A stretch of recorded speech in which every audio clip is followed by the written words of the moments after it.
Buenas tardes a todas y todos. Soy Rosana Carrasco. Les damos la bienvenida al ciclo de foros que como plataforma socialista hemos organizado para conmemorar el 50º aniversario del triunfo de la Unidad Popular el 4 de septiembre de 1970. Este foro es la segunda de nuestras actividades y lo hemos denominado La izquierda de los movimientos sociales de la Unidad Popular al 18 de octubre. Antes de entrar al tema que nos convoca, quiero contarles e invitarles a participar en una de las actividades que hemos organizado. Se trata del concurso Beatriz Tati Allende, de cuentos breves, palabras de la Unidad Popular, orientado a la participación de las mujeres. Este concurso lleva el nombre de Tati Allende como homenaje a las mujeres de Chile que protagonizaron con una fuerza imprescindible el proceso transformador que intentó la Unidad Popular, y también a la historia de vida de una mujer revolucionaria cuya trayectoria política no debe ser olvidada. Toda la información del concurso, los antecedentes, los plazos, las bases, los premios, entre otras, las pueden encontrar en nuestra página web www.plataformasocialista.cl. Sin embargo, nos gustaría destacar algunas fechas importantes. La apertura la realizamos el sábado 27 de junio junto con la inauguración de este ciclo de foros. El cierre va a ser el día 27 de agosto y los resultados esperamos darlos a conocer el día 4 de noviembre. Ahora, para que pasemos a lo que nos convoca, dejo con ustedes a quien moderará este foro, Daniela Olivares. Gracias a todas y a todos.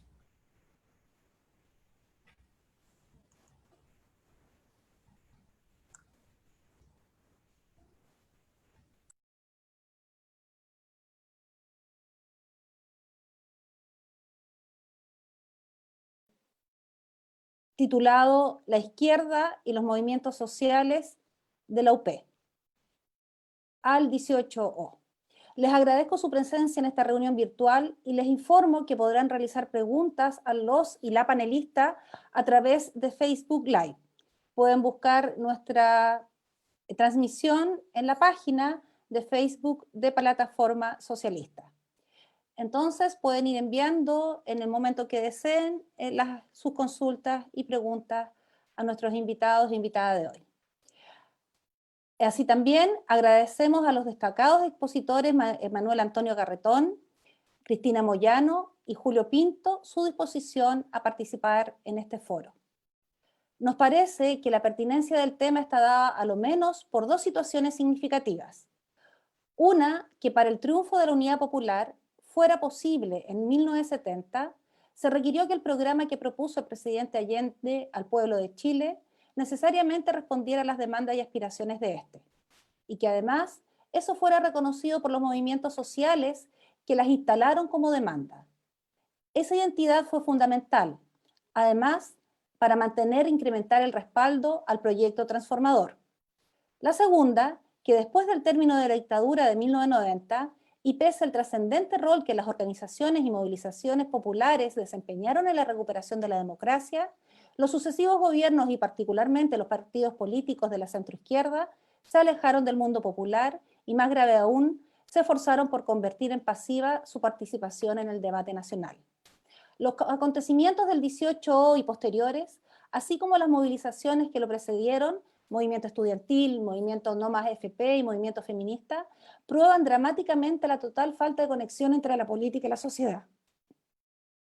Y más específicamente, entre la izquierda y el mundo popular, lo cual ha implicado un grave perjuicio para las fuerzas progresistas. ¿Por qué fue así? ¿Qué explicación puede alegarse? ¿Cuánto influyó en la deslegitimación de la política? ¿Cómo se restablece ese vínculo en apariencia tan necesario? ¿Cuánta importancia reviste para lo que viene? Son preguntas que solicitaremos a quienes tienen la gentileza de acompañarnos hoy que nos respondan, más aún con la evidencia de un estallido social que no responde a liderazgos institucionales, sino que tiene una dinámica tan propia como que se organiza y convoca por redes sociales y desde los territorios, y que acaba de dar una demostración de su anónima pero colosal fuerza al doblarle la mano al gobierno y a la clase política en su conjunto imponiendo la aprobación abrumadora de una demanda social tan sentida como acceder a los ahorros para las pensiones. Sin más preámbulos, vamos a los que nos reúne. Dejo con ustedes a Manuel Antonio Garretón, politólogo y sociólogo de la Universidad Católica de Santiago y doctorado de la Escuela de Estudios Superiores en Ciencias Sociales en París, Francia. Profesor titular de la Universidad de Chile desde 1994, Premio Nacional de Humanidades y Ciencias Sociales en el 2007. Autor de cerca de 60 libros entre autoría, coautoría, ediciones, compilaciones y alrededor de 350 artículos en revistas y libros, traducidos a varias lenguas. Manuel Antonio, muchas gracias por acompañarnos. Tienes la palabra, 15 minutos. Muchas gracias a Plataforma Socialista por esta invitación, a este foro y a los organizadores de este programa de discusión y de foro en homenaje, en recuerdo, en celebración de la llegada al gobierno de la Unidad Popular encabezada por Salvador Allende. Muchas gracias, Daniela, por tu presentación. Yo quisiera plantear una hipótesis general para meterse en este tema de movimientos sociales e izquierda o movimientos sociales y política y partidos políticos. Y diría que para partir por el periodo que nos convoca, la relación entre los movimientos sociales y los partidos políticos, o si se quiere, entre el movimiento popular y los partidos de izquierda, a mi juicio, durante ese periodo, reproduce y profundiza y exacerba un determinado modelo de relación entre política, partidos políticos y movimientos sociales. Hay que ser muy esquemático en todo esto, así que yo lo formularía de la siguiente manera. Se trata de una relación de imbricación, en que el uno no existe sin el otro. Si se puede ver en el video ahí, imbricación es esto, no sé si se alcanza a ver. Imbricación no significa, a mi juicio, manipulación de uno por otro. Siempre se dijo por parte de los sectores interesados y de derecha que los partidos instrumentalizaban a los movimientos sociales. Y mi pregunta podría ser exactamente, ¿y no era al revés?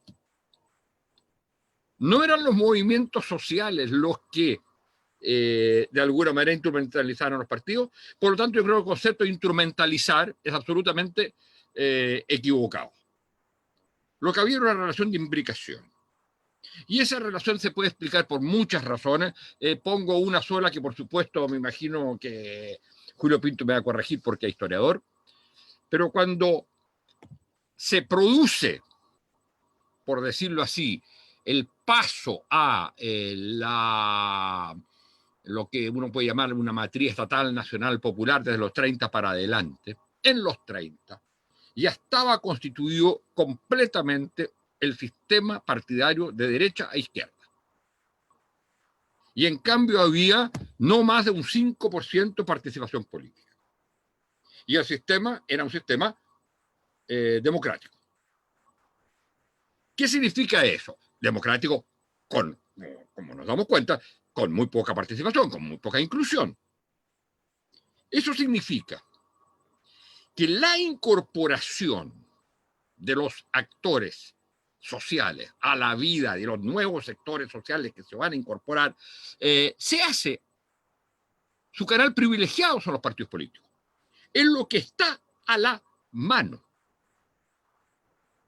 Es lo que en los partidos buscan electorado, buscan apoyo sobre la base de proponer proyectos que resuelvan, por un lado, demandas concretas y por un lado, proyectos históricos. Y por otro lado, la gente, para incorporarse a la vida moderna, su lugar de acceso más natural son los partidos políticos. Entonces los partidos políticos se transforman en algo mucho más que los partidos clásicos. Son partidos que son a la vez subculturas, modos de vida.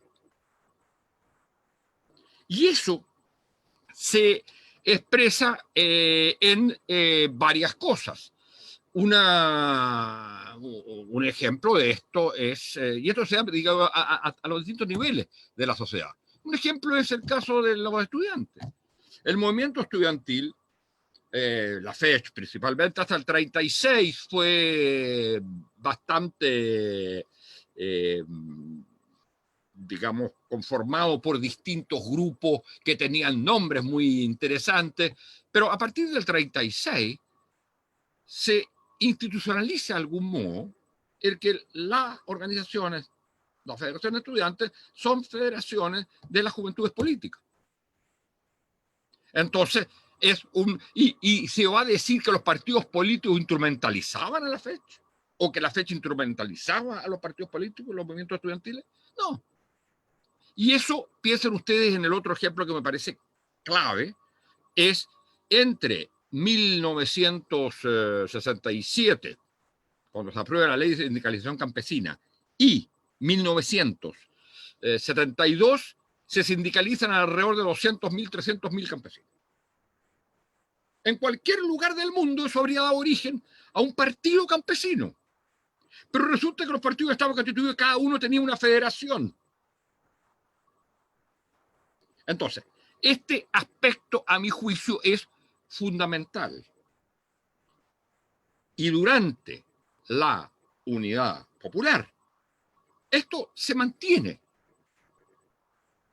con dos, yo diría, proto-excepciones, porque no son excepciones totales, salvo en un caso. Uno es lo que va a ocurrir con ciertos segmentos del movimiento popular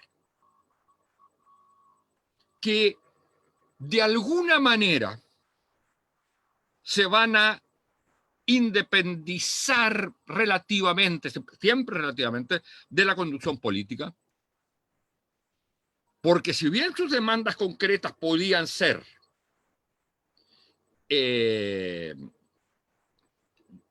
resueltas por la Unidad Popular, por el gobierno, no era difícil su cabida en el proyecto mismo.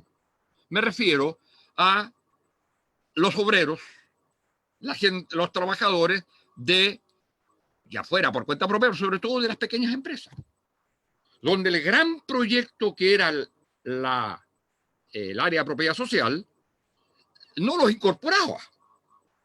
Y son ellos precisamente los que se empiezan a tomar fábricas y empresas. Entonces ahí se produce un cierto distanciamiento, pero que va a tener una forma de recuperación a través de otro partido político u otros partidos políticos, son partidos, aunque no estuvieran en la Unidad Popular, por ejemplo, el MIR, con las expresiones en los comandos comunales y en los cordones industriales. Los cordones industriales un poco menos, los comandos comunales más. Y ahí también tiene que ver mucho el movimiento poblacional, que es un movimiento que se hace muy presente en ese momento. Y la otra cierta excepción, diría yo, son los movimientos de clases medias que se independizan de algún modo en su protesta contra el gobierno de la Unidad Popular y se autonomizan de algún modo de la conducción política. Pero yo diría que el patrón se mantiene y se profundiza con esas leves excepciones. Y durante la dictadura militar, por favor, ¿cuánto me queda?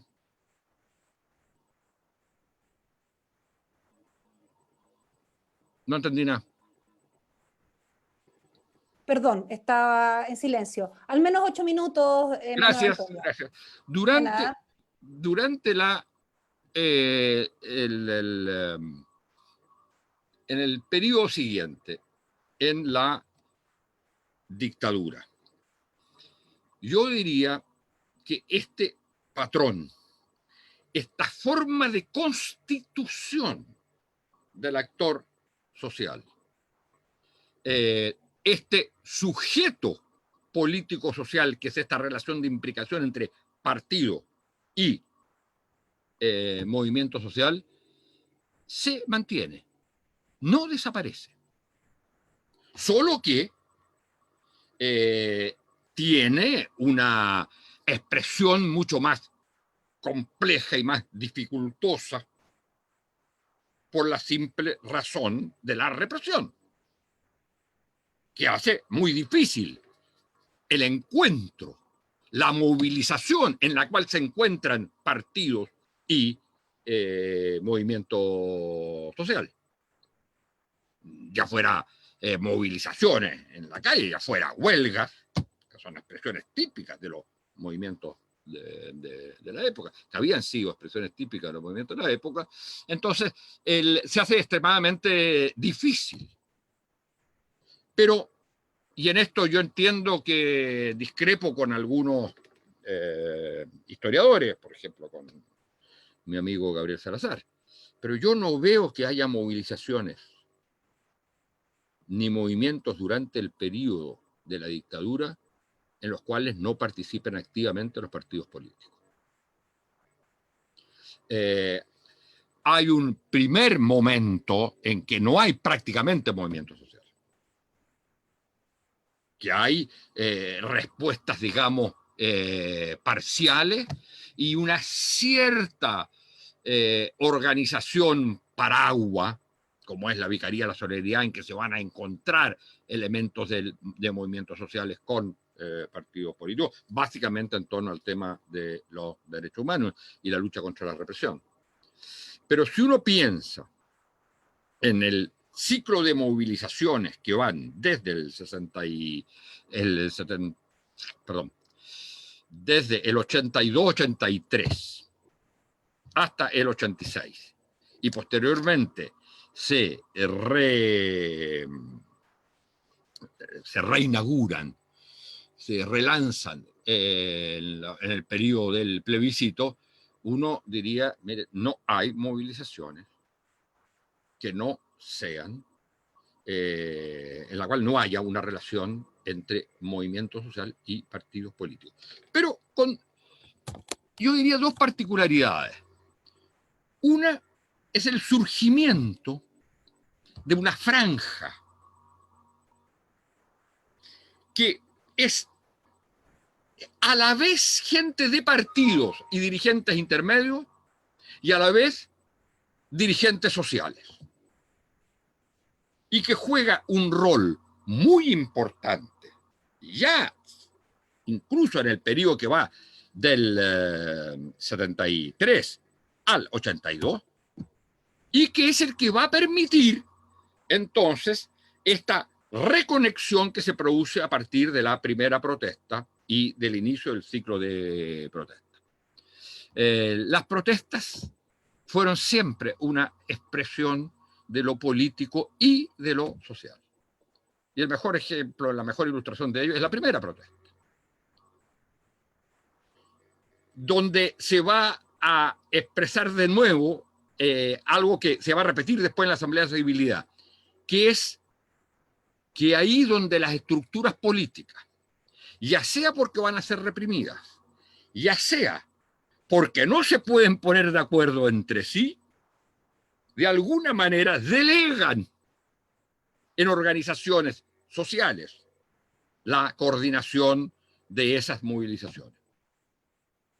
Si uno piensa en que la primera protesta la llama la Confederación del Cobre, la Confederación del Cobre estaba formada por dirigentes sindicales pertenecientes a partidos. Y se acuerda que quien sea el que convoque era su presidente, que era un empleado más que un obrero, y que pertenecía a la democracia cristiana, que tenía entonces menos posibilidad de ser reprimido. Pero ahí esa primera protesta la decide las organizaciones partidarias en ese movimiento social. Y la Asamblea de la Civilidad, por supuesto, los partidos no se podían poner de acuerdo en la estrategia de lucha contra la dictadura y en una cantidad de otras cosas. Entonces, de alguna manera, la que asume es el movimiento social. Pero ese movimiento social, quienes dirigen la Asamblea de la Civilidad, son todos representantes de partidos políticos. Partiendo por quien era el presidente de la Asamblea de la Civilidad, que era el doctor González. Entonces, lo que quiero señalar es que ese patrón, con dificultades, se cuesta, digamos, con dificultades, sin embargo, se mantiene. Y yo diría que ahí es importante durante la dictadura el surgimiento de un nuevo movimiento, que es el movimiento de derechos humanos. Y que de alguna manera es un movimiento específico, particular, formado por asociaciones específicas, pero al mismo tiempo es un movimiento que representa un horizonte general de lucha en la sociedad. 3 minutos, Manuel Antonio. Muy bien. Gracias. En el periodo democrático se va a producir una transformación, un debilitamiento de este patrón y yo diría su posterior ruptura. En ese sentido, habría que plantear un primer momento, que es básicamente los 90, donde el privilegio del momento partidario del plebiscito, digamos, o sea, del fin de la dictadura, que privilegia necesariamente, las transiciones privilegian los momentos partidarios, significó posteriormente que aparece un rasgo enteramente nuevo. Y es que los dos actores políticos centrales que estuvieron a punto de matarse entre el 70 y 73 aparecían dirigiendo el proceso de transición. La izquierda, bueno, la excepción del Partido Comunista que estaba afuera, y la democracia cristiana. Y entonces lo que uno podría hipotetizar, y en ese sentido yo soy de alguna manera contrario a la idea que los partidos lo que hicieron fue traicionar al movimiento social y que, digamos, los manipularon para que no se movilizaran. Yo creo que se produjo, independientemente de que hubiera algunos que quisieran eso, hay un proceso de debilitamiento estructural mucho más complejo.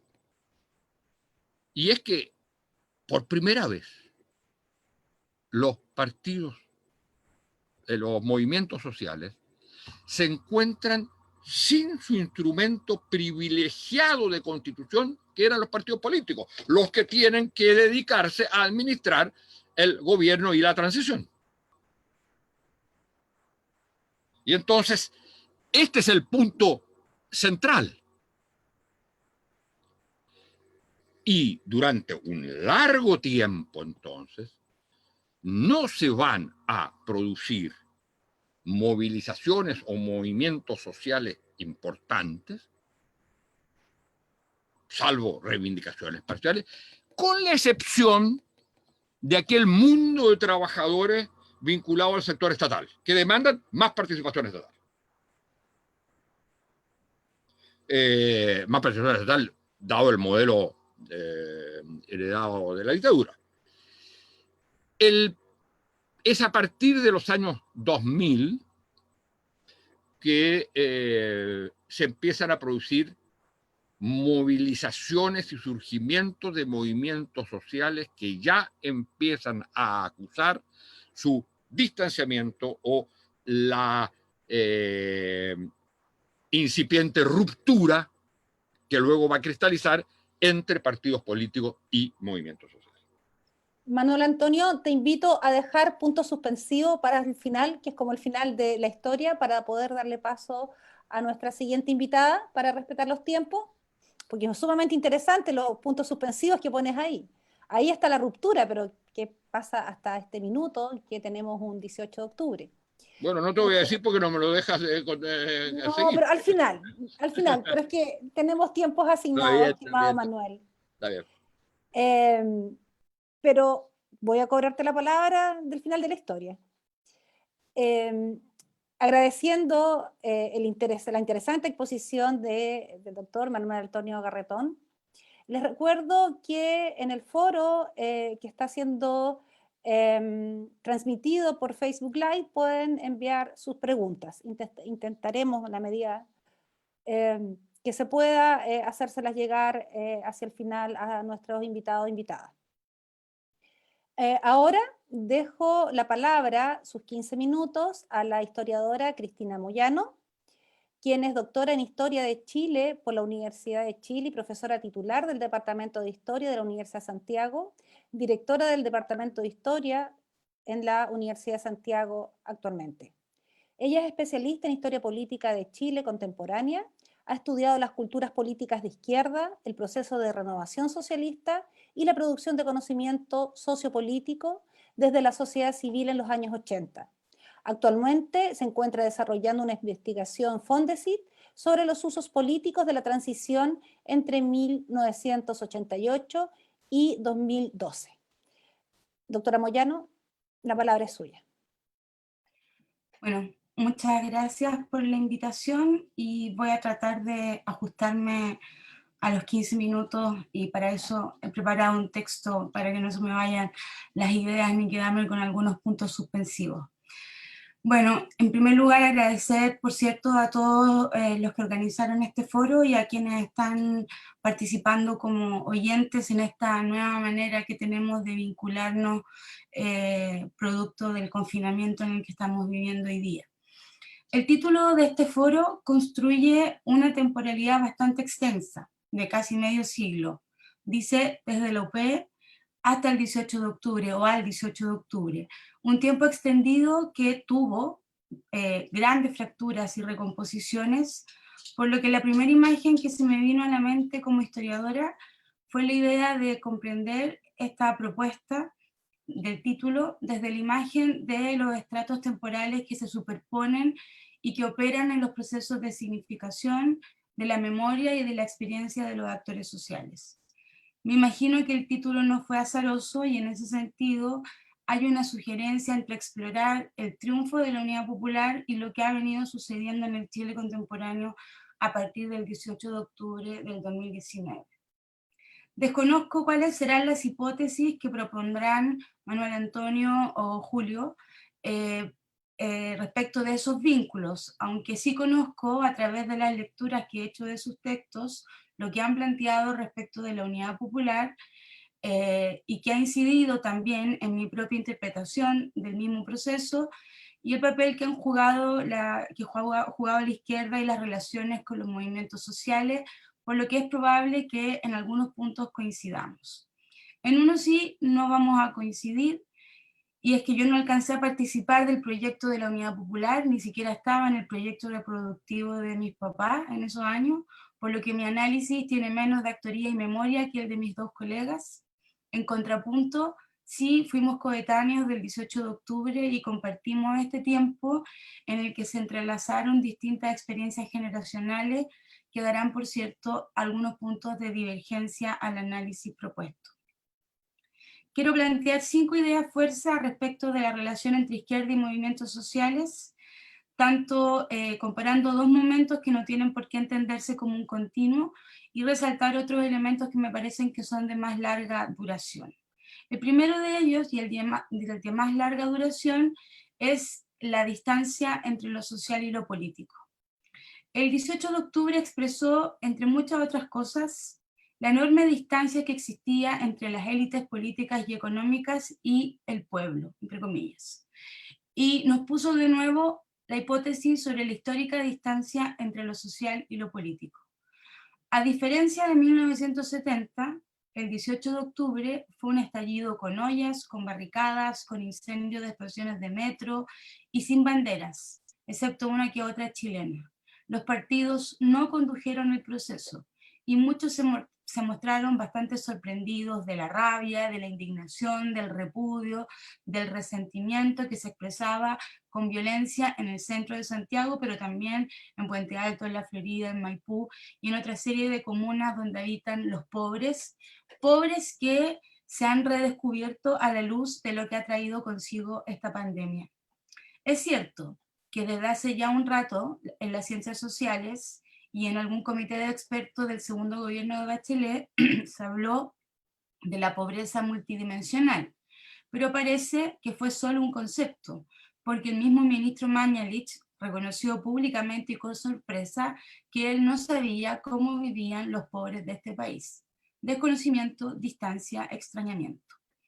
Por su parte, en 1970, en el triunfo de la Unidad Popular, los partidos jugaron un rol fundamental en al menos 3 aspectos: organización de la campaña, construcción de un programa ideológico programático compartido y en la disposición de conexiones con organizaciones de la sociedad civil, sindicatos, federaciones estudiantiles, pobladores, entre otros, lo que posibilitó que se acortara, al menos momentáneamente, esa brecha entre lo social y lo político.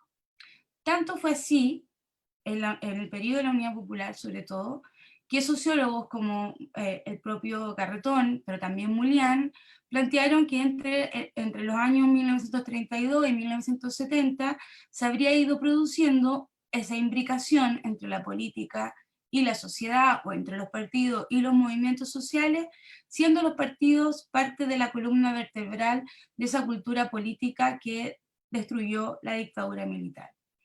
Sin embargo, y junto con compartir en parte esa interpretación, tampoco se puede negar esa otra que ha planteado que durante la UP, la izquierda y los movimientos sociales también vivieron una tensión y un distanciamiento.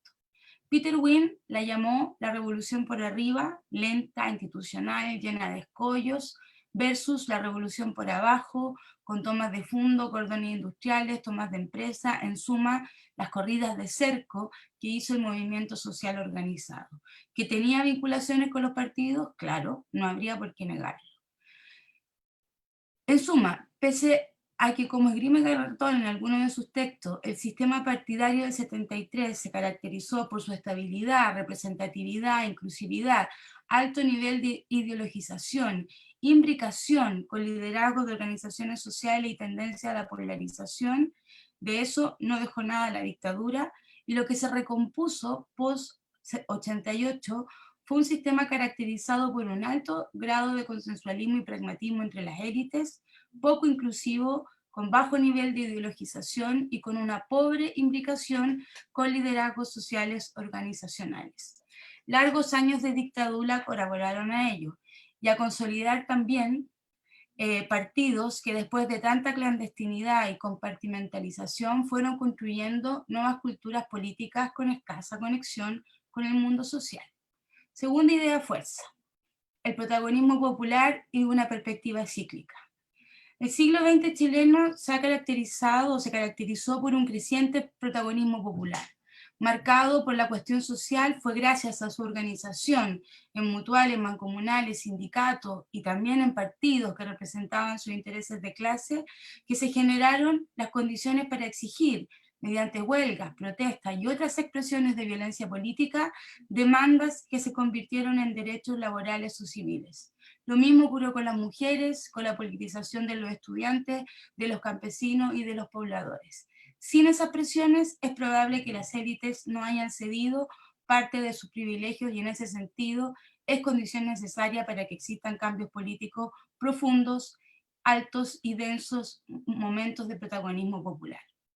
Lo que en 1970 se expresó a través de versiones culturales como murales, la nueva canción, el teatro, entre otras múltiples actividades que mostraron ese protagonismo popular y su vinculación activa y afectiva con el proyecto que encarnaba Allende, también se expresó en las corridas de cerco, en las tomas de empresa, en la formación de los cordones industriales, caminos que mostraron niveles de autonomía respecto del proyecto de la vía chilena al socialismo.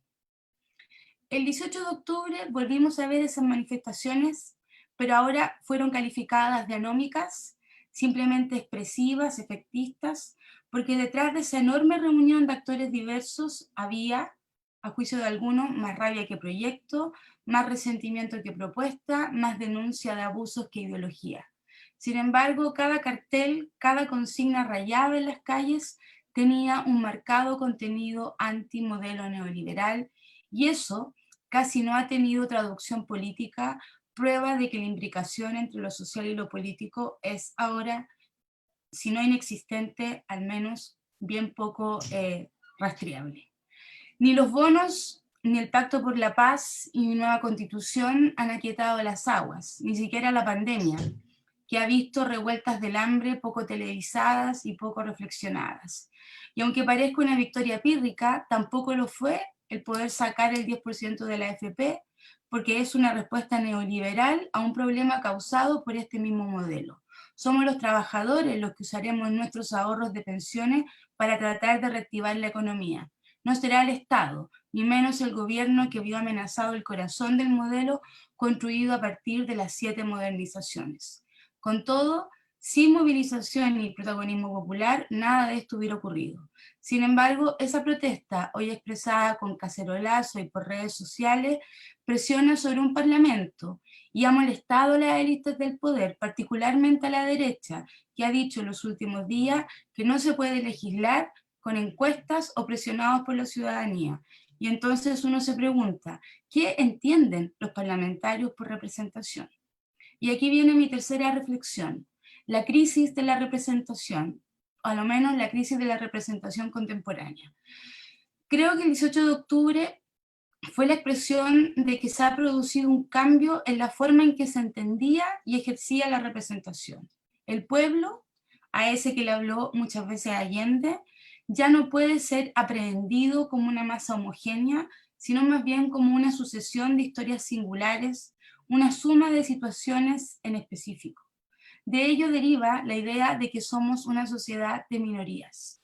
Esto lo ha planteado el historiador francés Pierre Rosanvallon, quien ha dicho, y cito, el pueblo es ahora el plural de las minorías, lo que conlleva la necesidad de multiplicar los registros de expresión de las voluntades generales, la ampliación de los términos de la representación y el establecimiento de formas plurales de soberanía.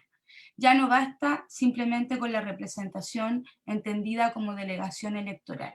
Como dice ese mismo historiador, una sociedad con déficit de representación de sí misma oscila en efecto entre la pasividad y el miedo. Tiende a estar dominada por el resentimiento que combina la cólera y la impotencia y no se puede pensar concretamente en la acción sobre sí misma. Esa es la imagen que proyectó el 18 de octubre y que es tan distinta del 4 de septiembre del año 70. Ese pueblo que Allende pidió se fuera a descansar a sus casas para iniciar la compleja tarea que sería la construcción de la vía chilena al socialismo. Se sentía ese pueblo representado y su representación era en parte delegación en ese compañero, en el compañero Allende, el líder al quien le habían entregado esa tarea. Y los partidos, por cierto, los órganos que tenían como principal labor hacer posible que funcionara el gobierno y el parlamento para alinearse con el compañero presidente. En el 70, Allende leía a la sociedad desde sus condiciones sociales. Lo ocurrido el 18 de octubre habría que leerlo desde las situaciones sociales. Hoy, en una sociedad altamente individualizada, el pueblo solo puede ser pensado como principio, expresado en términos de garantías constitucionales. El poder de todos se define aquí como el poder de cualquier persona a tener protegido y garantizado sus derechos. Eso es lo que plantea este historiador francés y me parece sugerente esa propuesta de representación como garantía constitucional que, sumada a la dimensión de la representación expresiva y deliberativa, podrían permitir un fortalecimiento de una sociedad como la nuestra, que no puede escapar de las grandes transformaciones que vive el mundo y que se iniciaron también durante la dictadura. Cuarta idea fuerza, de las transformaciones de los partidos políticos de la izquierda. Conecto esto con mi reflexión anterior. La oposición planteó como gran triunfo la reforma constitucional que permitió excepcionalmente el retiro del 10% de los fondos previsionales. cuestión que se hace en varios países del mundo, por lo que ni siquiera pareciera ser tan novedoso. Y es que la izquierda ha cambiado sustantivamente, y si no fuera por la propuesta de impuesto a los súper ricos que salió del Partido Comunista y de algunos sectores del Frente Amplio, diría que ese debate pareciera que es casi inexistente. A diferencia de los 60 y los 70, la actual izquierda no es ni altamente ideologizada ni polarizada.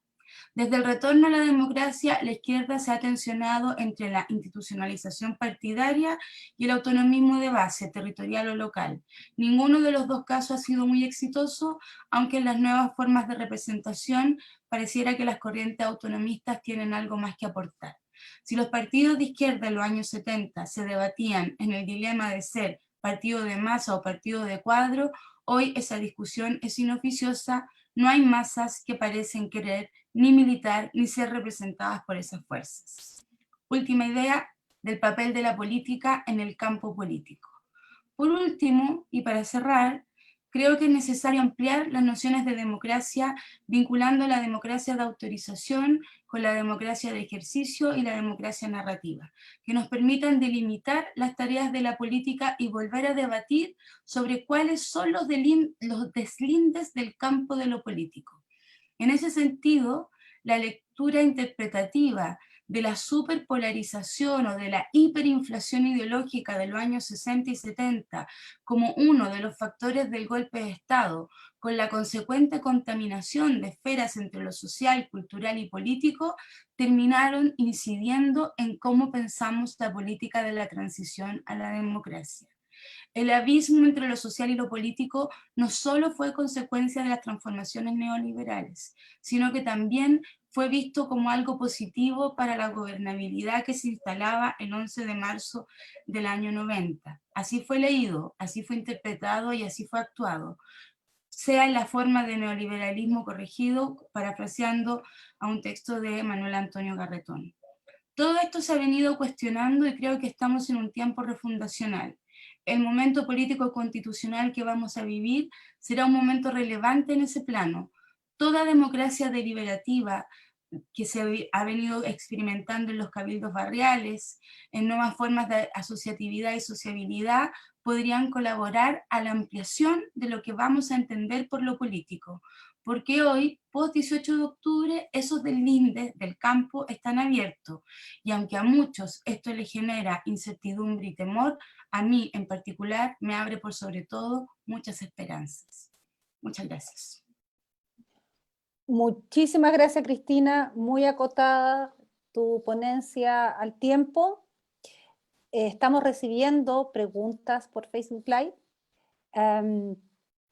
Y ahora tengo el tercer honor de presentarles y darle la palabra a don Julio Pinto, quien es profesor titular del Departamento de Historia de los USACH, PhD en Historia de la Universidad de Yale y Premio Nacional de Historia 2016.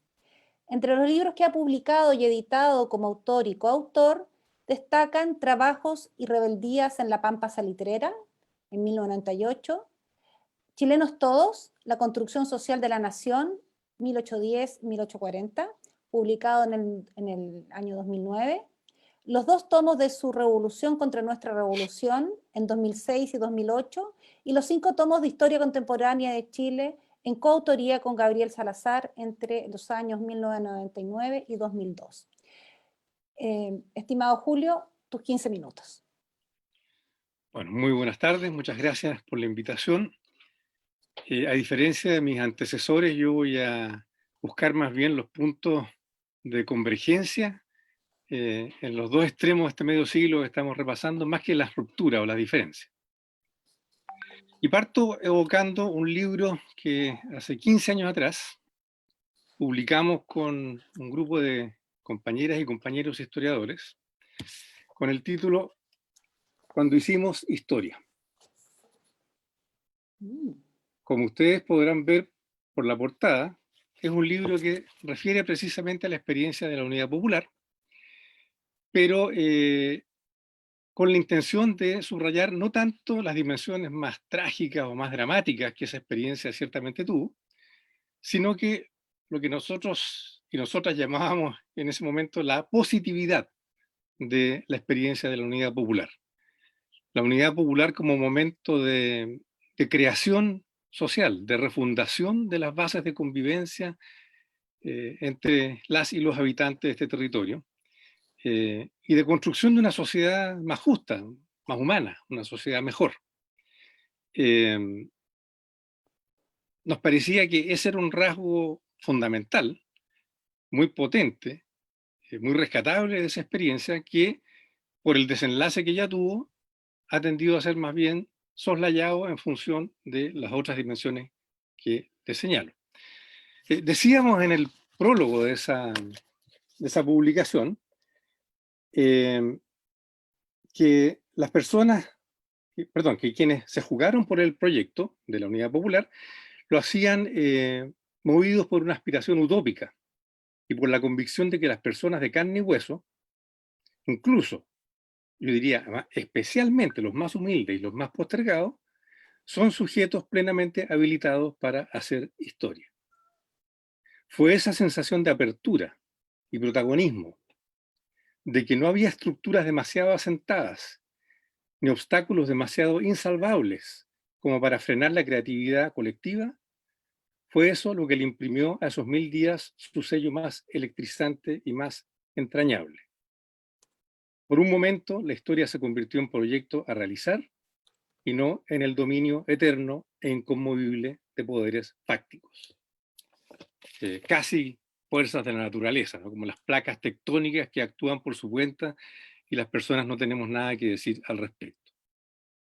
Esa creatividad, esa fuerza creativa es lo que en nuestro oficio llamamos agencia o, derechamente, historicidad. Y el periodo 1970-1973 fue un periodo de muy intensa historicidad. Y eso explica en parte la energía, el entusiasmo, pero también la nostalgia que evoca en muchas de esas personas esta experiencia que efectivamente terminó de manera dramática y de manera trágica.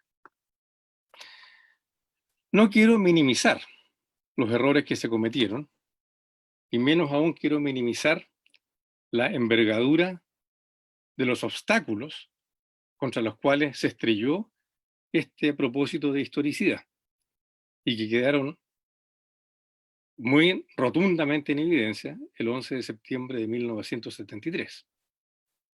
Ahí se descubrió que la historicidad de cambio, de construcción de una nueva sociedad, que portaban las y los partidarios de la Unidad Popular, se estrelló contra una historicidad mucho más poderosa, con armas mucho más contundentes. Y la palabra armas aquí no es una simple metáfora, sino que hay que tomarla en un sentido literal, que frente a este desafío histórico, a esta forma de querer reconfigurar la historia, opusieron una resistencia superior y terminaron quedándose con el campo de batalla en sus manos.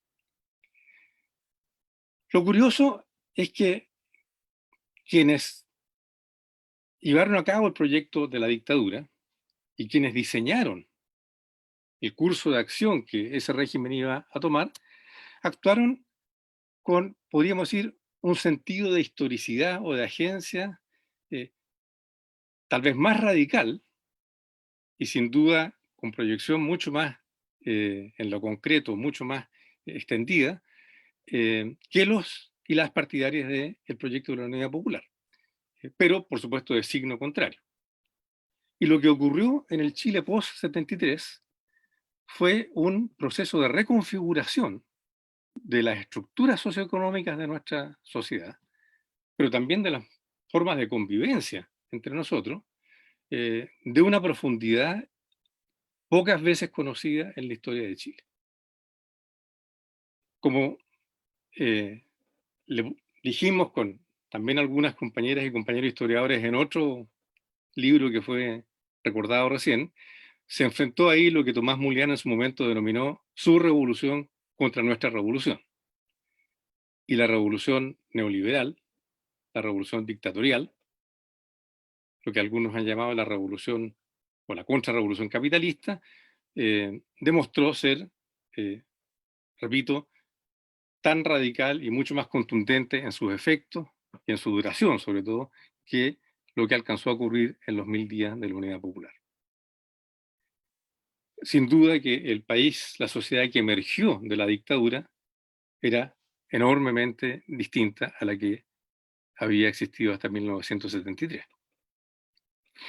Pero lo paradojal de esta operación es que quienes la pusieron en efecto, quienes la llevaron a cabo, intentaron ocultar este origen, llamémosle voluntarista, de lo que estaban haciendo. Intentaron un poco disimular que lo que ellos llamaban su obra era una creación humana, era producto de un diseño de ciertos sectores sociales que, para conjurar el peligro de una nueva unidad popular, estuvieron dispuestos a aplicar cirugía mayor con amputaciones varias en el cuerpo social de nuestro país. Y entonces, lo que había sido creación humana, de manera deliberada, de manera sistemática, quiso ser presentado casi como la vuelta por sus fueros de un cierto orden natural. La historia, la sociedad, la vida son así. Y las personas no pueden hacer mucho para modificarlo. El mercado es indiscutiblemente el mecanismo más eficiente, el mecanismo más indicado, más racional para organizar no solo la actividad económica, sino que las relaciones sociales en general.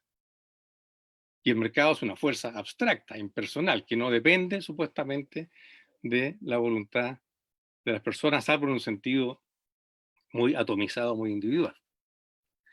Las instituciones creadas por este modelo dictatorial pasaron a adquirir también una suerte de corporalidad, de solidez casi tectónica.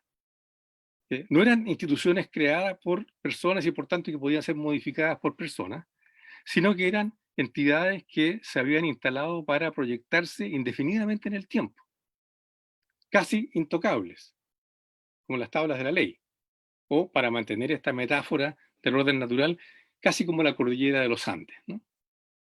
Que es algo que está ahí, que pesa sobre nosotros, que hasta cierto punto nos identifica, pero que no podemos modificar en lo sustantivo. Y el ser humano era por naturaleza competitivo, individualista, movido fundamentalmente por intereses de mejoramiento, superación material, de competencia con los otros, en fin. La humanidad era así y por tanto este orden que se construía a partir de ese principio, este orden político-social, era un orden análogo al orden natural.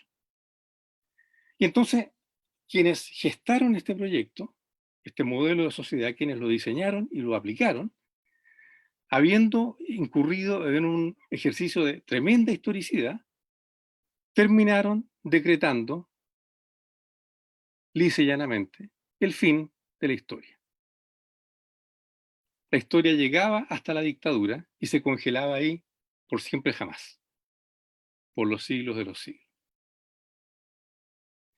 Y este decreto se convirtió, de cierta forma, en una suerte de sentido común, que algunas personas asumieron con entusiasmo, otros con resignación, pero que en general moldeó todo lo que ha sido nuestra convivencia en los últimos 40, 45 años, como una suerte de marco inconmovible dentro del cual tenemos que movernos y vamos a seguir moviéndonos.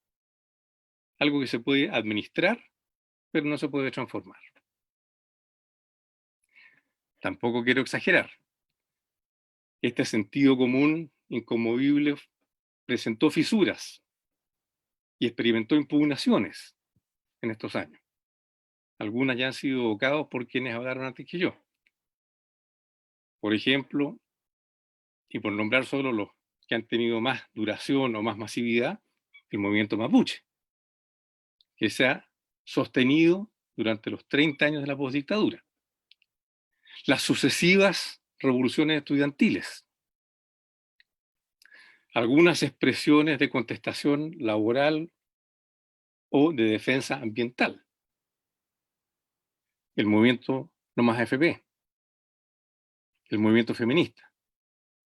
Todas esas expresiones que pueblan, ¿no es cierto?, los últimos 30 años de historia, eran indicaciones de que la historicidad no estaba totalmente aletargada, que las personas no habían olvidado del todo su condición de sujetos de la historia.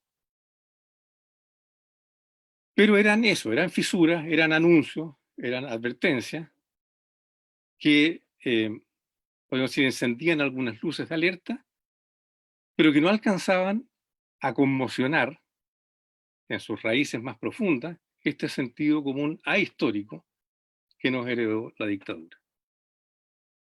Hasta el 18 de octubre del 2019.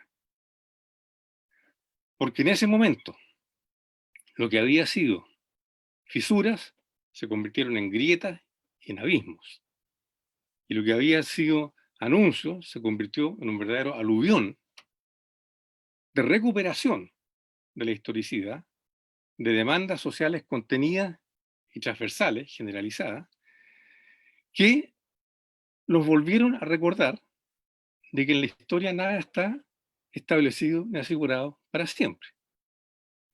Y de repente, esas instituciones monolíticas e inconmovibles empezaron a tambalear. La Constitución del 80, el sistema de AFP, y ojalá varios más en lo sucesivo. De modo que la analogía que yo detecto entre el momento hace medio siglo que estamos recordando y homenajeando y el momento actual es justamente esa sensación de haber recuperado la historicidad, de ser capaces nuevamente de hacer historia.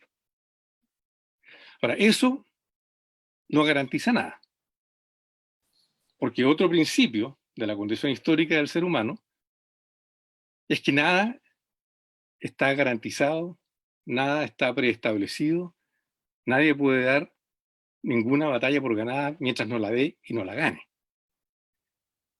Por lo tanto, el optimismo que expresaba Cristina al final de su intervención es un optimismo saludable y que creo que hay que compartir, pero que no debe transformarse en una suerte de triunfalismo anticipado. Porque lo que ocurra a partir de este momento de recuperación de la historicidad va a depender única y exclusivamente de lo que hagamos y lo que dejemos de hacer en estas semanas, en estos meses y en estos años. Y también, y esa es otra enseñanza que nos deja la Unidad Popular, de lo que hagan y dejen de hacer los que están en la vereda del frente y que también están, una vez recuperados del shock inicial, están recuperando, ¿no es cierto?, su propia historicidad. Eso es la tarea que tenemos por delante y eso es lo que nos asimila, me parece a mí, a el 4 de septiembre de 1970, en cuanto a apertura de compuertas y posibilidad de que las cosas cambien, ojalá en un sentido más positivo. En ese sentido, y con esto termino, cuando en medio siglo más, cuando en 50 años más se conmemore, o quien lo dice, se homenajee este momento que estamos viviendo ahora, ojalá que podamos decir, no solo quisimos hacer historia, no solo pudimos haber hecho historia, sino que se pueda decir, hicimos historia. Y que las historiadoras y los historiadores de ese momento puedan hacer una segunda versión de este libro, ojalá con un desenlace y con resultados más auspiciosos, o al menos más duraderos, de los que nos dejó la experiencia que ahora estamos recordando y homenajeando. Muchas gracias por escucharme. Hasta ahí llego. Muchas gracias, Julio. Agradezco desde ya a los tres panelistas y también los agradezco personalmente por haber hecho mi trabajo como moderadora tan fácil, haber ajustado a los tiempos. Pero tenemos muchas preguntas muy interesantes. Voy a intentar dar cuenta de todas porque son bastante profundas y potentes en realidad. Por lo tanto, como les digo, voy a tratar de hacer una síntesis de ella. Y la primera pregunta, no hay preguntas dirigidas, es a los tres, por lo tanto nos podemos tomar unos minutos para que hagamos una pequeña discusión con nuestros tres invitados e invitadas sobre lo que te preocupa a las personas. Hay una pregunta sobre el nuevo pueblo que denominó Carlos Ruiz. Y con eso yo lo asocio al proyecto de la modernidad del cual habló Manuel Antonio. Y si este nuevo pueblo también calza con el quiebre de ese proyecto moderno que también hablan sociólogos, historiadores, la historia de la ciencia, en distintos ámbitos del conocimiento se habla de este quiebre del proyecto moderno, que también tiene que ver con un sujeto particular y un sujeto distinto.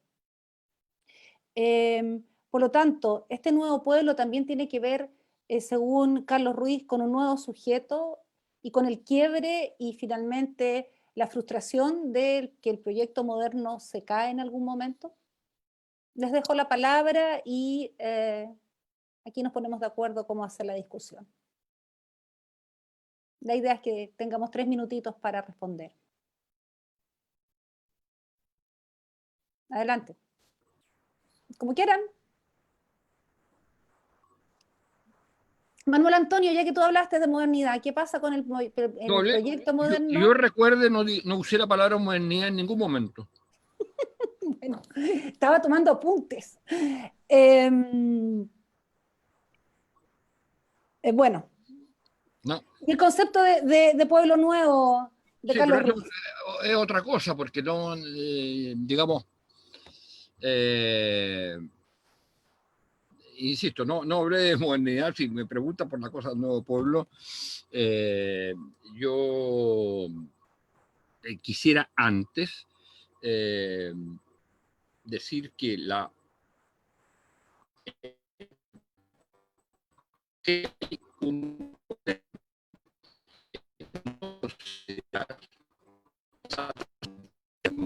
digamos, de la frustración y del comienzo de ruptura de la relación entre lo político institucional, los partidos políticos y el movimiento social,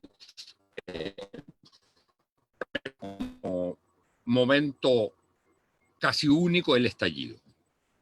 Yo creo que lo que ocurre el 2011-2012 es en esta línea, porque es cuando se expresa por primera vez en términos ya muy generalizados, se había expresado ya en parte en las movilizaciones del 2006. Pero el 2011-2012 se expresa esta ruptura de una manera muy clara en el 2011-2012 por una razón. Porque ahí hay por primera vez en la historia de Chile, surge un proyecto histórico social, no de modernidad, un proyecto histórico social que no es elaborado desde el mundo político social, partidario social. El gran proyecto industrializador, el gran proyecto de la reforma agraria, el gran proyecto de vía chilena al socialismo, el gran proyecto de lucha contra la dictadura y democracia, fueron básicamente elaborados por el sujeto político partidario, que era a la vez social, como traté de decirlo en mi primera intervención. Entonces, en cambio, aquí surge un proyecto que es el primer proyecto propiamente tal anti el orden que había establecido la dictadura, que era el orden neoliberal. Y cuando usted pone 3 cuestiones centrales en ese movimiento, que son reforma educacional que signifique el principio de lo público por encima de lo privado. Reforma tributaria que signifique fundamentalmente resolver el problema de las desigualdades. Y tercero, la reforma constitucional, no como reforma constitucional, sino como nueva constitución, que es la única que permitiría realmente refundar el orden neoliberal. Yo creo que estamos ahí en un momento distinto. Y eso, por primera vez, viene desde un movimiento social. Un movimiento social que tiene la particularidad de no estar dirigido o conducido o totalmente entremezclado con los partidos políticos, esa es su novedad, pero que tiene una tradicionalidad en el sentido que es expresión fundamentalmente y conducido por una organización social. Lo que me parece a mí central ahí, que están los elementos básicos de un proyecto refundacional. ¿Y qué hace la clase política en su mejor expresión? Conducida por Michelet. Lo que hace es hacer lo que saben hacer los políticos y el mundo político, es transformar eso en programa de gobierno. Se cambia al actor, se le amplía incorporando al Partido Comunista, que a su vez pone una cuarta medida, la reforma laboral. Y el programa Bachelet es la copia exacta del planteamiento hecho por el movimiento estudiantil de 2011-2012, más la reforma laboral. Esas son las 4 grandes medidas. Después hay otras cosas que son importantes y que son muy importantes, pero que no es el corazón del programa. ¿Y qué ocurre con ese programa que elabora el mundo político, donde ya está toda la izquierda que existía hasta ese momento, excepto probablemente MEO, más el centro? ¿Qué hace?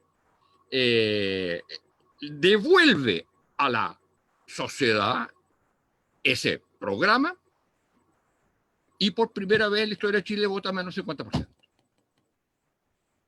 Entonces, esa es la ruptura clara entre lo social y lo político. Ahora, ¿qué es lo del estallido? ¿Cuál es la diferencia del estallido? Que primera gran movilización en que no hay ni conducción partidaria ni conducción de organizaciones. Porque el 2011-2012 es la FECH y la CONFECH. Básicamente es la CONFECH. Entonces, hay organización. En parte también lo había habido en el 2006. Aquí no la hay. Y eso es lo estrictamente nuevo. Entonces, ¿cuál es la particularidad, digamos, del nuevo pueblo? Es precisamente, que no se expresa en organizaciones o en expresiones político-partidarias. En ese sentido, de alguna manera, las citas que se hacían de Rosan Valón apuntaban precisamente a esa idea de pueblo. ¿Y dónde está el problema fundamental? Es que el estallido es la expresión, el movimiento, uno podría decir, el movimiento que se expresa en el estallido es el movimiento que identifica el movimiento, el instante del movimiento, el instante de la emancipación, de la creatividad, de la toma de la Plaza de Dignidad y el cambio de nombre, con la sociedad futura, con la sociedad. Está viviendo la nueva sociedad. Y ese es el gran, sí, pero termino. Y ese es el gran problema de los movimientos sociales. El gran problema de los movimientos sociales es que no siempre reconocen que hay un momento distinto a ellos mismos que el instante de la política propiamente tal, que no es lo mismo y nunca va a ser lo mismo como movimiento social. Y mi impresión es que la solución política dada en ese momento precisamente lo que permite es la generación del espacio de reconstitución del nuevo pueblo con la política. Y eso es el proceso constituyente. Manuel Antonio, lo que pasa es que tú estás diciendo algo súper importante y para recoger las preguntas de quienes nos están viendo en vivo y también pensando en que el equipo organizador de este foro estuvimos ideando para poner sobre la mesa, para poder pensar un nuevo Chile. Hay dos preguntas que se entrelazan y pueden aportar, por favor, nuestros tres panelistas. Dice relación, primero, con qué rescatamos específicamente del proceso social, político, cultural del UP para este tiempo, y por otro lado, en términos más causales, de qué manera, y así lo dice quien pregunta, la derechización de la concertación de fines de los años 80 hasta el término del gobierno de Lagos y influenció en realidad el distanciamiento entre lo político y lo social y que finalmente a través de los años terminamos en un 18 de octubre. Eso. ¿Podrían hacer alusión a qué rescatamos de la UP y poner un poco, profundizar qué pasa en los años 90 finalmente con lo que llamamos ahora la profundización del modelo que nos dejó la dictadura? Por favor, Julio.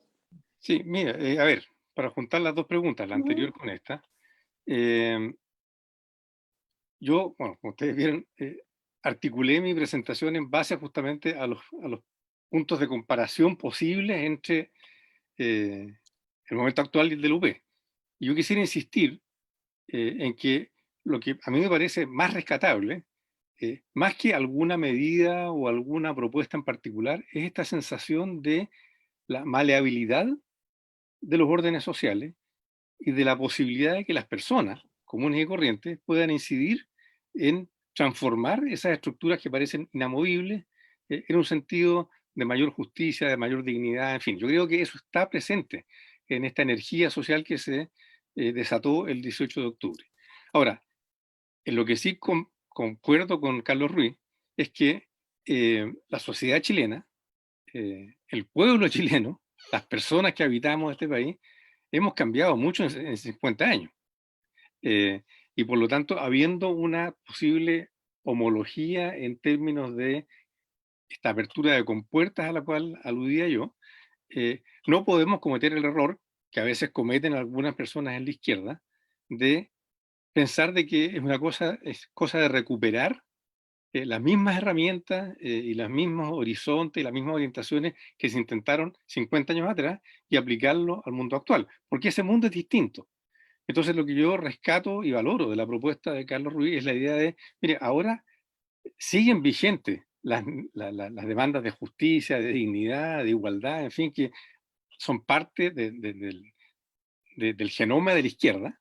O sea, esos valores y esas demandas siguen absolutamente vigentes, pero para transformarlas en acciones políticas tenemos que tomar cuenta del mundo en el cual estamos moviéndonos hoy y el país en el que nos estamos moviendo hoy. Y ese país es muy distinto.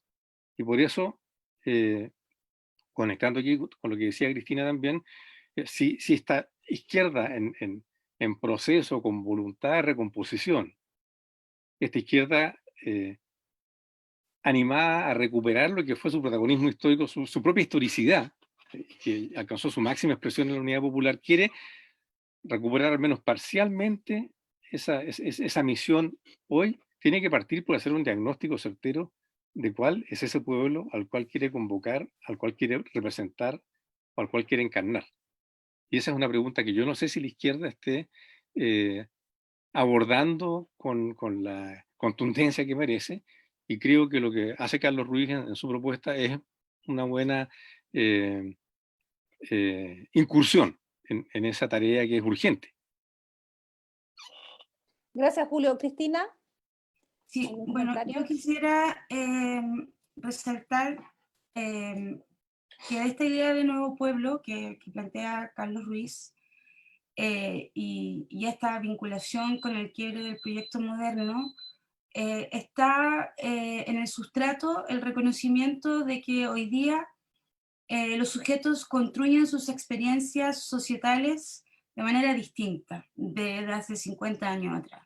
Y por eso yo resaltaba esta idea de que cuando Allende pensó al pueblo, cuando se dirigía al pueblo, en muchos de sus discursos, estaba pensando al pueblo desde sus condiciones sociales, desde sus condiciones sociomateriales, desde esas identidades que se formulaban en base, por ejemplo, al trabajo, a la ética del trabajo.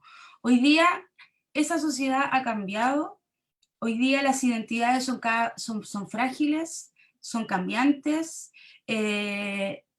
influye mucho en la configuración de las identidades, el tema del consumo, la dinámica que tienen los actores sociales de vincularse con el Estado, a veces un poco en la sensación de Estado, actor social cliente del Estado.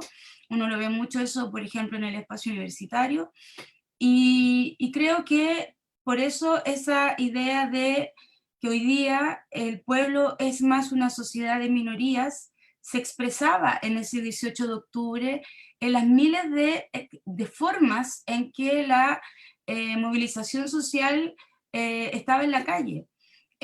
No era el pueblo trabajador, así en esas imágenes que tenemos, por ejemplo, de la Unidad Popular, los trabajadores sindicalizados, eran múltiples expresiones, desde las diversidades sexuales, desde jóvenes, desde jubilados, etcétera, que se piensan más desde sus situaciones sociales, que son situaciones sociales que cambian, porque son situaciones, no condiciones. Y creo que en ese plano hay ahí un desafío respecto de cómo, dado que esto es un reconocimiento de cómo se constituye la sociedad y la identidad hoy día, cómo la izquierda logra hacer un ejercicio de traducción de esa sociedad de minoría para transformarla en un proyecto que esas minorías puedan conducir, digamos, hacia un proyecto más general y más amplio que exprese la voluntad, una voluntad general más sumativa, deliberativa y narrativa. Ahora, ¿qué rescatamos, yo creo, del proyecto de la Unidad Popular? ¿Y por qué creo que es algo que hoy día está en un contrapunto? Porque el proyecto de la Unidad Popular, más allá del propio proyecto institucional, lo que fue haciendo, lo que fueron haciendo los actores sociales, mucho con ciertos niveles de autonomía, fueron corriendo el cerco de lo político. Fueron corriendo aquello que se estimaba debía ser parte de la deliberación de la constitución, de aquello que iba a entrar en el debate de lo político. Eso se ha venido acortando. El espacio de lo político en el Chile postdictatorial y durante la dictadura se fue achicando, se fue tecnocratizando. Y por lo tanto, lo que tenemos hoy día es que ese 18 de octubre ha vuelto a decir la política, el campo de la política, ese espacio donde todos tenemos la tarea de definir qué es lo que va a ser discutible, debatible, lo que va a ser deliberado, está en un momento de ampliación. Creo que en ese plano yo comparo esos procesos. De alguna otra manera, en el momento, digamos, de la Unidad Popular, eso lo ayudó, colaboró a esa ampliación el movimiento social organizado y vinculado con los partidos políticos de izquierda, pero tuvo una tremenda reacción, una violenta reacción que terminó en una dictadura y en un golpe de Estado sangriento.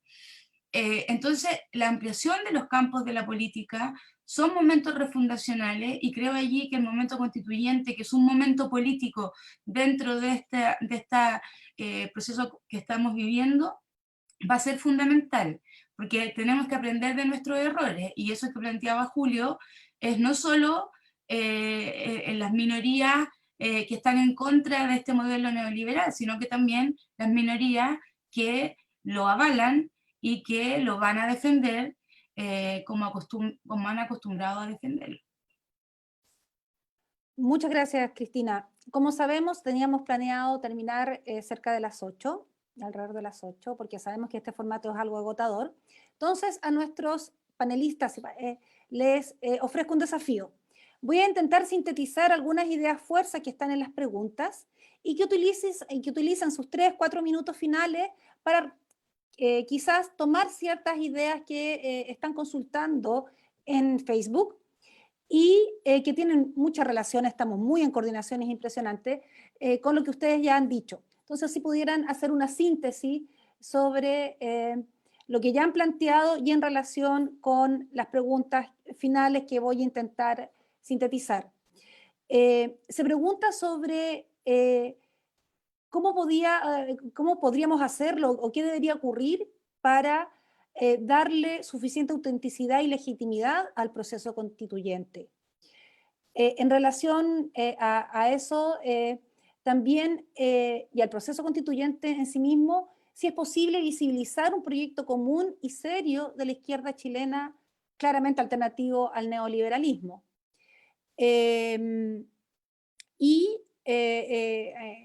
Sobre eso mismo, si hay suficiente uno o más movimientos sociales actualmente en Chile que puedan converger y puedan entregar respuestas y puedan responder a los requerimientos de los actores políticos para que se articulen y poder visibilizar un proyecto común y a partir del proceso constituyente pensar realmente en otro Chile. Perdón si fue muy reiterativa, pero estoy tratando de sintetizar las últimas preguntas.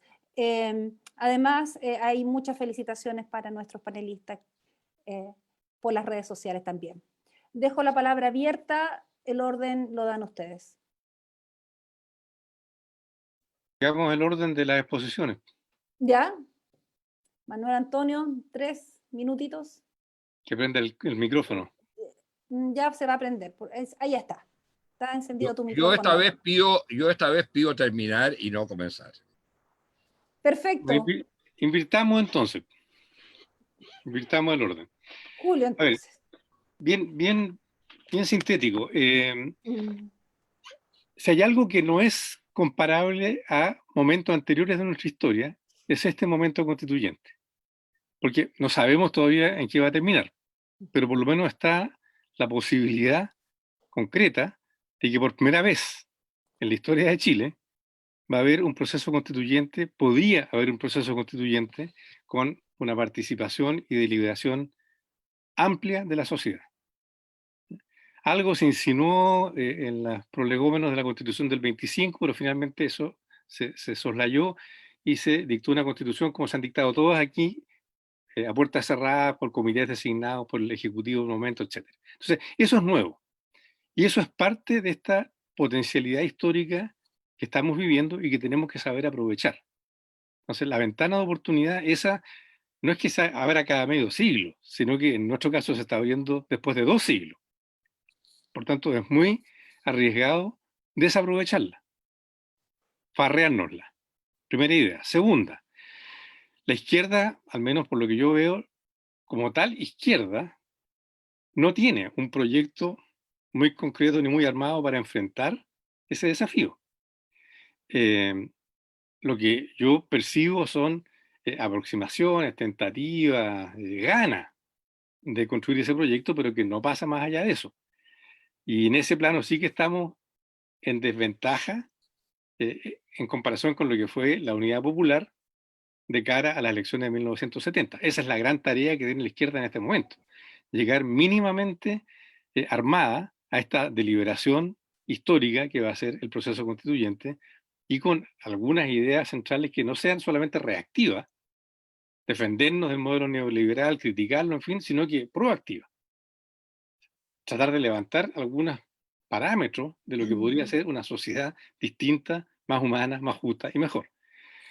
Y por último, la tercera idea es que la principal fuerza con la que contamos para que este proceso llegue a su fin es justamente la fuerza de los movimientos sociales y la fuerza de la sociedad en sí misma, porque en realidad si uno lo piensa, el 18 de octubre, claro, estuvieron presentes los movimientos sociales, pero lo que fue es una especie como de explosión multiforme de la sociedad, de muchos y muchas sujetas, digamos, que salen a expresarse y a actuar y a movilizarse por su cuenta, pero que no responden a orgánicas ni siquiera de movimientos sociales.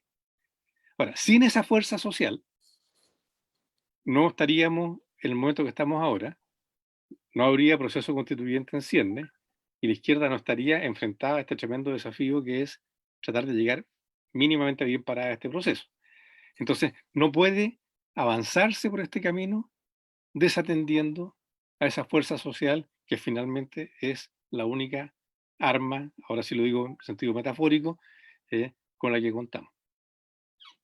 Muchísimas gracias, Julio. Cristina. Bueno, yo comparto con Julio el desafío que está frente a la izquierda. Creo que sí falta un plural. No sé si hay una izquierda, hay izquierdas, ¿sí? Y el desafío en parte es agrupar a aquellos que comparten una identidad que para muchos está medio en desuso, en declive, es vieja, ya no convoca, etc. Pero creo que más allá de esa dimensión, es necesario reapropiarnos de viejas categorías que vuelven a tener un sentido significativo en el momento que estamos viviendo hoy día, y que se han agudizado quizás con más fuerza producto de la expresión de la pandemia y las dinámicas de segregación que hemos visto en esta sociedad en la que estamos viviendo, sobre todo en la capital. Y digo reapropiarnos de los conceptos de justicia social, de dignidad, de democracia, de igualdad, que son categorías que de alguna otra manera pueden coayudar a aglutinar algunas ideas que se expresaron de distintas maneras digamos, a lo largo de todo el siglo XX como elementos sustantivos de los proyectos que levantaban las izquierdas. Y creo que es importante también resaltar que el movimiento social o los movimientos sociales que se expresan el 18 de octubre no tienen por qué terminar en un momento político. Eso no es o no tienen por qué dar, el momento social no necesariamente se traduce o conlleva a un momento político. Eso es algo que hay que dirigirlo, eso es algo que hay que conducirlo. Y creo que en ese proceso los partidos vuelven a tener un rol importante y no pueden farrearse ese intento de hacer esa traducción, volver a la imbricación que Manuel Antonio planteaba para la década, para el periodo pre-1973. Y creo que en ese sentido pensar en un proceso constituyente que sea deliberativo, que sea transparente, donde el voto sea conocido, toda una serie de debates que se han puesto y que han intentado limitar la transparencia y representatividad del proceso constituyente, porque se le han intentado poner una serie de cortapisas. Nadie quiere un proceso constituyente donde todos sepamos quién vota, qué vota, digamos, si al que yo elegí está efectivamente siendo consecuente con las ideas que prometió que iba a defender, porque la clase política chilena, y eso vale para toda la clase política, no se siente muy a gusto con la rendición de cuentas. Están acostumbrados, digamos, a que la democracia deliberativa la democracia sea una expresión de representación delegada y sin rendición de cuentas.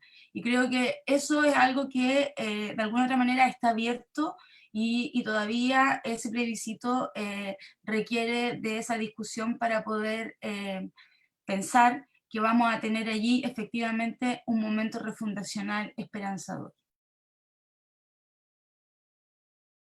Muchas gracias, Cristina. Manuel Antonio, 3 minutitos para cerrar este foro. Un segundo, te vamos a activar ahí tienes activado el sonido. Primero, yo tengo la impresión que si aceptamos el diagnóstico sobre el nuevo pueblo como sujeto que produce o que se expresa en el estallido, tenemos que aceptar que hay un problema enorme de representación. Si lo que estamos en presencia son de múltiples situaciones y no de condición, entonces yo diría, no hay representación. Las situaciones no se representan, las condiciones se representan. Y ese es un problema entonces extremadamente complicado, del cual tenemos que hacernos cargo. La forma principal de representación de la condición ha sido los partidos políticos. También pueden ser las organizaciones corporativas para ciertos ámbitos. Pero si estamos en presencia de un nuevo pueblo que se caracteriza por básicamente multiplicidad de situaciones, de identidades, mezcla de proyecto moderno, que es el consumo, con cosas que no tienen que ver con el consumo, sino van por otro lado, serían, yo no me gusta lo posmoderno, pero si tenemos todo eso, la forma partido no representa ni va a poder representar. Entonces ahí tenemos un problema que es clave para pensarlo. Y eso nos lleva entonces a pensar, bueno, entonces, ¿qué es lo que es la izquierda? La verdad que cuando estamos hablando de la izquierda y se dice la izquierda, o incluso la izquierda, estamos pensando en los actuales partidos de izquierda. O sea, me imagino que sí, porque no, es una entelequia la izquierda. La izquierda es, la izquierda, todo lo que ha sido históricamente la izquierda, pero se expresa en partidos de izquierda. Y por lo tanto, la capacidad que tengan los partidos de izquierda de representar es y de elaborar un proyecto, porque cuando se tiene situaciones tampoco se tiene proyecto.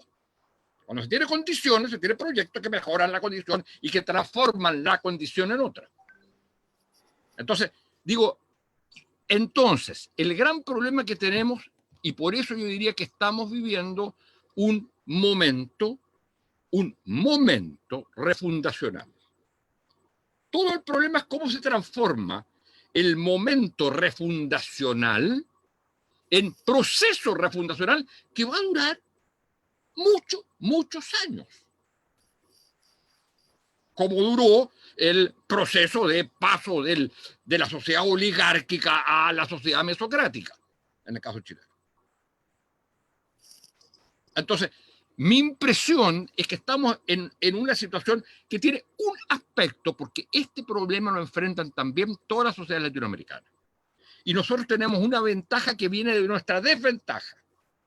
La desventaja es que fue el único país que no intentó hacer un salto de superación del neoliberalismo, porque estaba entrampado en una constitución heredada de la dictadura.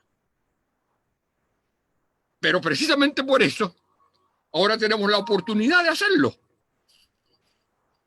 Los otros países salen de la pandemia y la pregunta es, ¿qué hacen? Nosotros tenemos al menos el horizonte, tenemos un marco, un proceso en el cual podemos intentar transformar el momento refundacional en proceso. Pero eso significa necesariamente la refundación de los actores políticos. Refundación significa recomposición y refundación de lo que llamamos la izquierda y los partidos de izquierda.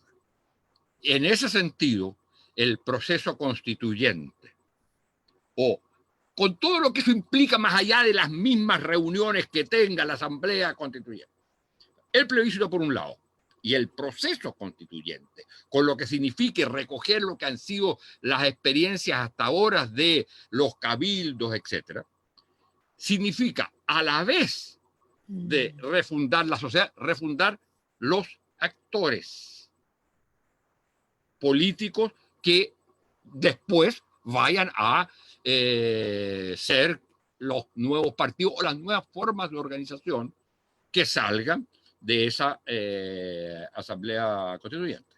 Entonces, es en un doble sentido el componente refundacional, uno, del tipo de sociedad y de la relación entre política y sociedad, y segundo, de los actores propiamente políticos.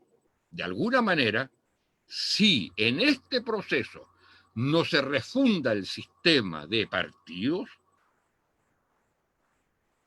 con algo que serán nuevos partidos, pero será también algo de alguna manera distinto, mi impresión es que vamos a tener permanentes movilizaciones y movimientos, pero no vamos a tener refundación o proceso refundacional de una nueva sociedad y de un nuevo sistema de actores sociales y políticos. Muchas gracias, Manuel Antonio, por este cierre. Solamente me queda agradecer una vez más a esta verdadera clase magistral de nuestros tres invitados. De verdad invito a quienes les interese el tema, gente joven, estudiantes, gente que le interese el tema, a verlo, y quizá no una vez, sino que 2 veces en el Facebook de plataforma, o en nuestra página web también, porque de verdad hay muchos temas que requieren profundización, temas sumamente importantes que claramente no podemos extendernos en todo, pero preguntas que quedaron fuera, ante las cuales pido disculpas por el tiempo, pero de verdad muy agradecida de lo que nos han entregado, y los invito a que queden atentos a nuestras próximas actividades. Estamos preparando más sorpresas para seguir conmemorando los 50 años del triunfo del UP, que finalmente el día es el 4 de septiembre. Así, buenas noches, que descansen y muchas gracias por compartir con nosotros este foro.